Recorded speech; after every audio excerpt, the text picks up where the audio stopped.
Welcome to the Sunday special on Top Med Talk. It's a potpourri of our favourite longer pieces, ideal for downloading and enjoying when you have a little bit more time.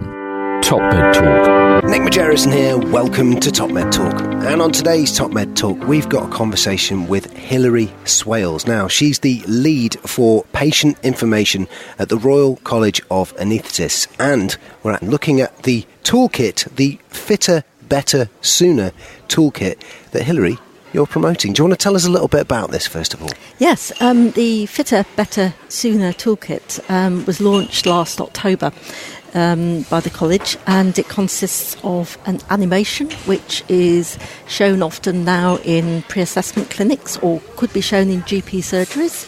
It also consists of one generic leaflet and 6 fact sheets on the 6 most common performed procedures in the UK, just giving extra information across the preparation, the actual surgery itself, and importantly how they manage their recovery.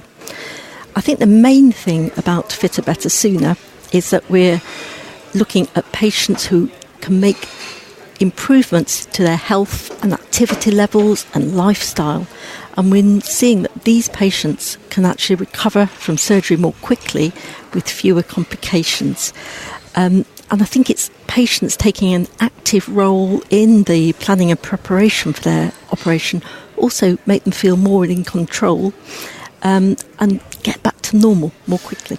So this is interesting to me personally on a personal level, because I have a friend who recently had problems with his back, and I'm the producer of Top Med Talk, so I've listened to all of our output and I've heard some of the pitfalls that patients can fall into, and he fell into them all. Good friend of mine, but he's saying to me, why don't they just fix it? You know, I don't want to know about it all. I don't need to know about anything about it. It's just like a car, isn't it? Just pop the bonnet, fix it, don't explain how, and tell me how much it costs, right? And, that he'd already paid, meaning because it's the NHS, he felt he'd already paid for it. He was a bit unreasonable about it, to be honest, and he's a good friend of mine. And I wondered then, how do I explain to people in just 3 concise points, this is important, this is an operation, this is something you're going to have to prepare for, and it's not like fixing a car. That's kind of an absurd analogy, really. I think cars are very much, one size fits all. Patients are all very, very different. And I think actually helping to show people the differences they can make themselves. Ideally, if they've got 2 or 3 months before their surgery, all the things they can do. Increasing activity is a huge proven aspect now, that those people increasing their activity levels have fewer complications from surgery. Improving their lifestyle. So people who smoke, if they can stop smoking beforehand, given a couple of months, actually it's not just chest infections and things that they can improve. Actually, smoking impairs tissue healing and can actually affect the immune response. And, having a couple of months before surgery, so stopping smoking, reducing alcohol consumption, that's another great thing that, again, it's not just the liver, it's actually looking at your immune response and wound healing as well. It's interesting you say about smoking. He has actually stopped smoking post-operation. What happened is he pushed ahead. He had his operation, but he did it privately, and he did stop smoking, as a result of me hectoring him and saying, look, these things are proven now, right? The debate's kind of over with a lot of it. What do you say to people who are perhaps a little bit like me, who actually don't really want to know what's going to happen to them, right? I think there's a range of individuals, clearly. Some want to know the most detail, others people really don't want to know much.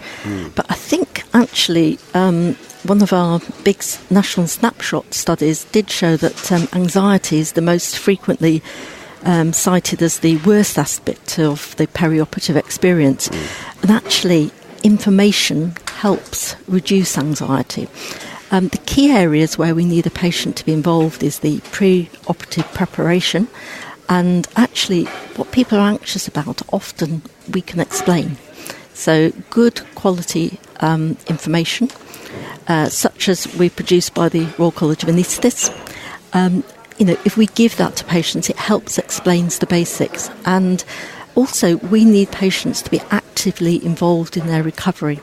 And those patients who have plan in advance, plan who's going to help them, plan so that they've got a freezer full of food and people to help with their shopping, people to pop in and help them, they actually do well. And also the patients, themselves, they're motivated to recover well and actually understand that people are tired after an operation. That's normal.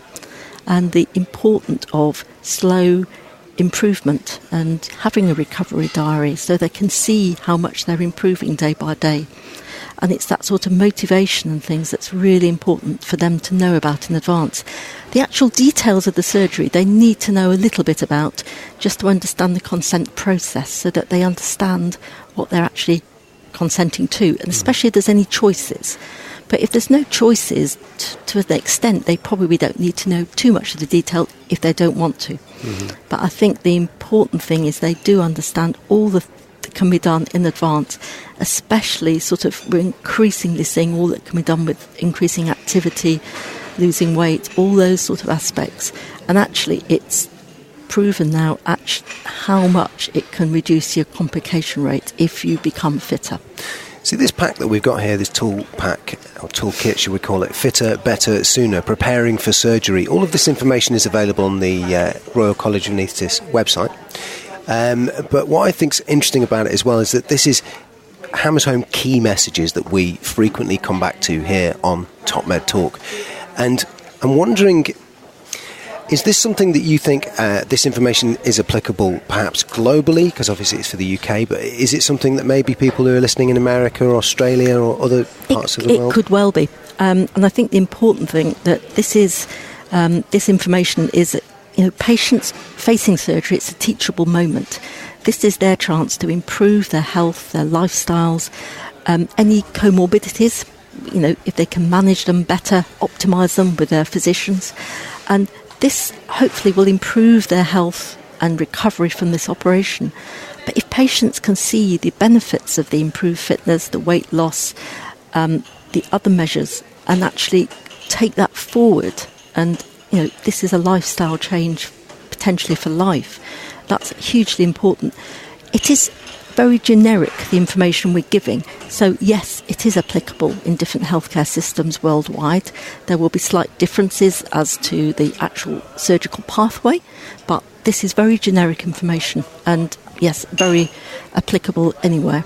I recommend that listeners to Top Med Talk have a look at this, the Fitter, Better, Sooner toolkit.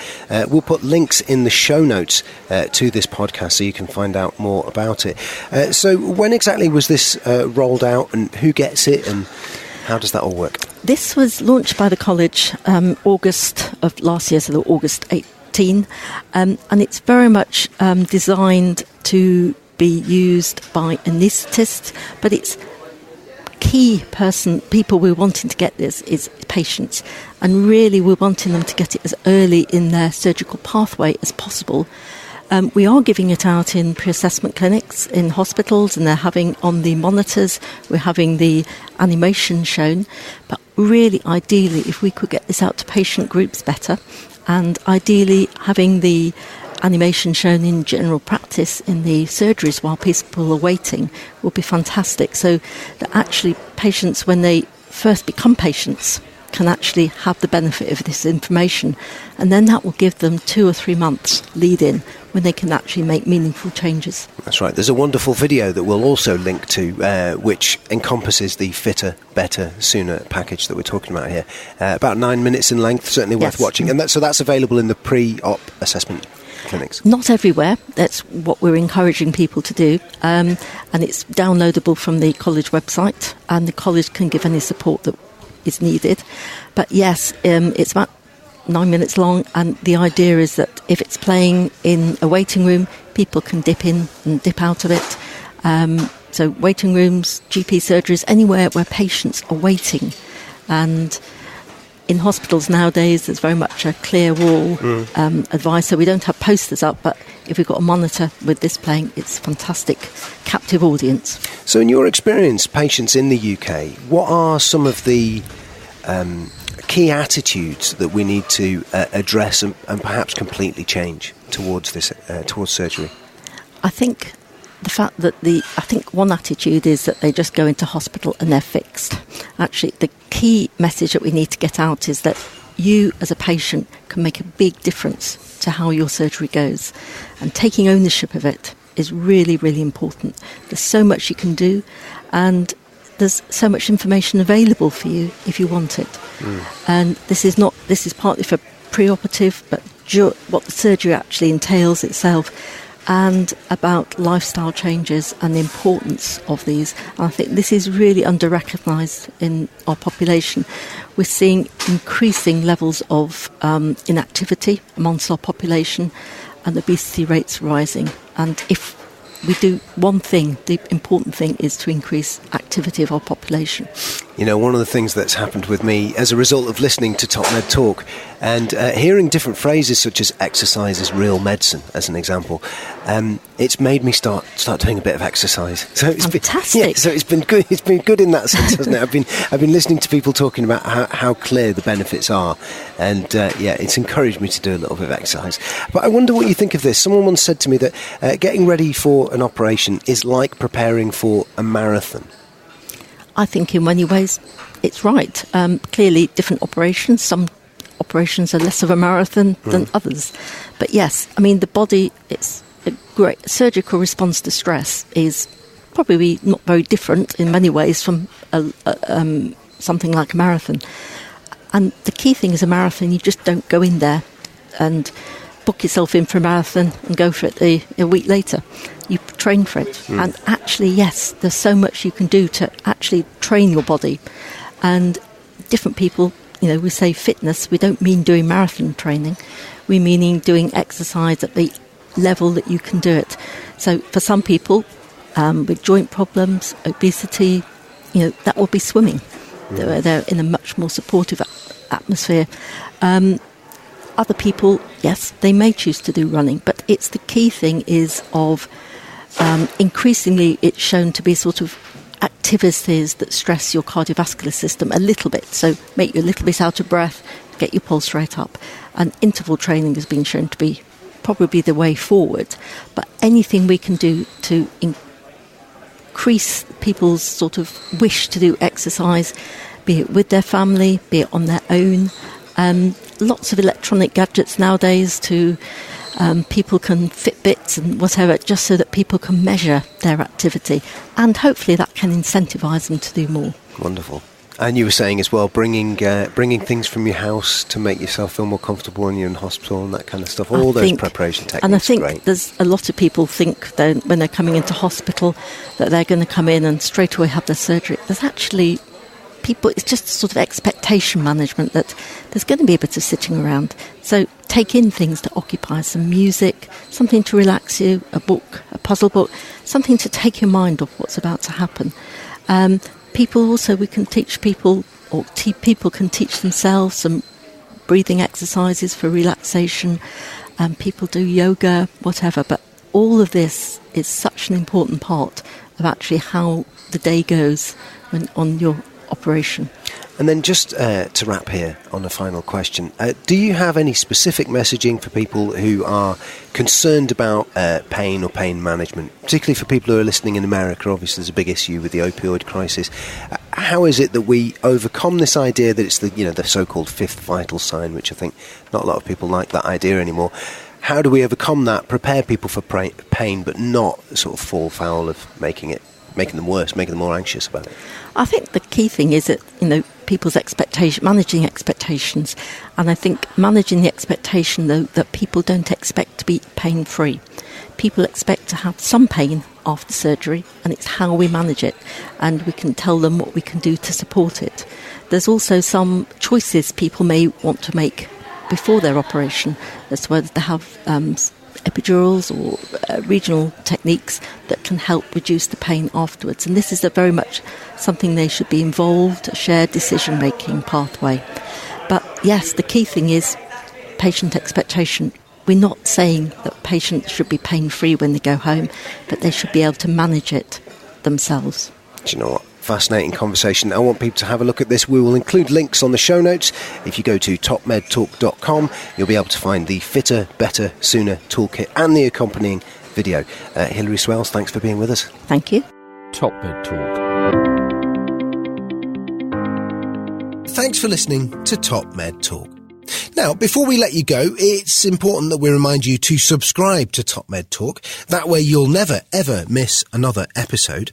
Also, if we could encourage you to join us on social media, Twitter, Facebook, LinkedIn, YouTube, pretty much every single social media platform, we're there. Join us.